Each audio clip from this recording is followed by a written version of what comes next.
twaliyambye kampoza batali ku mpewo. Ntaddemu kalungi nkozi w'omwaka ati mutaddemu ye overall. Si overall ena isaani mutaddemu. Mutaddemu kubanga ye client yaleeta gundi wano tabula. Babo ina terms and conditions. Tomutaddemu buno because yaleeta tabula aludde nnyo mu show muno. Ekijustifying lwaki yabadde mukozi wa mwaka. Just omwebaza kuwa client. Kumpa client. Makulu. Edange nedido. Pose ne gwenyongeddemu ye Steven.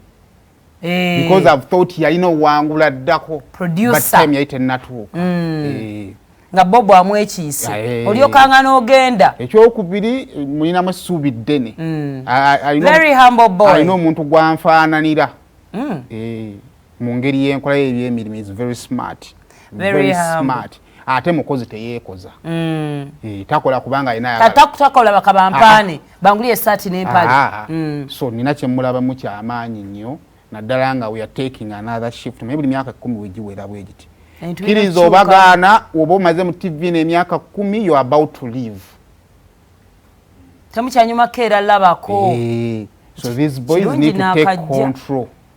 Anede kati ate gwe kati era nawe obadde naffe. Bakubalira wamu. Temungatta mu bintu byammwe. Ekisooka wajja mangu wakula mangu. Nze ni mu category za kana. Generation edako Generation edako erimu Bashaki, Bafayima. Fayima omumwengu omwo. Kati omu nimudamana bakameramani omwana yabadde owaffe Magic Sean. Kati ali nagenda ofuna obuzibu bwabwe lwakuba kati aba mukulu waabwe yono omwana yani Hillary. Anaye kati Hillary. Ali wakati wa mulemba nti. But akyali n'obudde. But Hillary is anti olaba budde abato we bajja no badde okola bulungi osigala ng'olinga. N'omuto. Agayidinga. Muto. Naye yakulira mu generation yaffe. Kati generation yaba Hillary egenza okujja. Yaba Sean. Kati aba wakati awo ne aba mukulu waayo. So I was happy for this boy. Era we kasaba amugira nti best producer. Zo bamunominenga ku kyomukozi w'omwaka. Yali eno waggulu ng'akola. Ng'abantu bamumanyi namumanya. In my heart I was like singa abantu bamanyi omwana ono. Naye time yaite natuuka butuusi. So of course bambi abawangudde babadde bangi. Naye tuyinza obutasobola kati naye oyo he was the best producer. Bamuyitani Steven Kasozi. Then tulina omukozi w'omwaka. Very hard working. Yeah. Very smart. Musiramu. Ate mukakamu. Yeah. Mukakamu. Kalungi nawe nkuyozayoza nnyo. Kalungi Ibrahim. First of all mukozi wa mwaka. Nekikulu n'okukola akola ki? Akola. Omanyi waliwo awaadi ezimu ezagundi luliggwe watwala naye leero twalamu. Jeziri. Naye waliwo banewolayo nga someone deserves. Naye kati mu sales teriimu gundi yatwalamu leero kantwalemu. Byakutunda. Watunze odio tegedde bulungi nnyo. Ezine certificate zetano kyusa kala. Sigina sigaza abantu ku nsi kuno. Naye atoyenze. Kusikirika. And then the best show happens. Basooka ne bagyetoola ne basooka bakuwa ekyo presenter. Ne bagyetoolola ne babakwefu ne bamunominate nga baproducer. Paka baatuse nga tebalina kyakkola. Nga shekola. Show numbers zirina. So Sumulula nebeera nga show ya kumacha abantu baba bebase ne bazuukuka. Nze njagala okukakasa nze kamwa kwogera mba njagala mu live.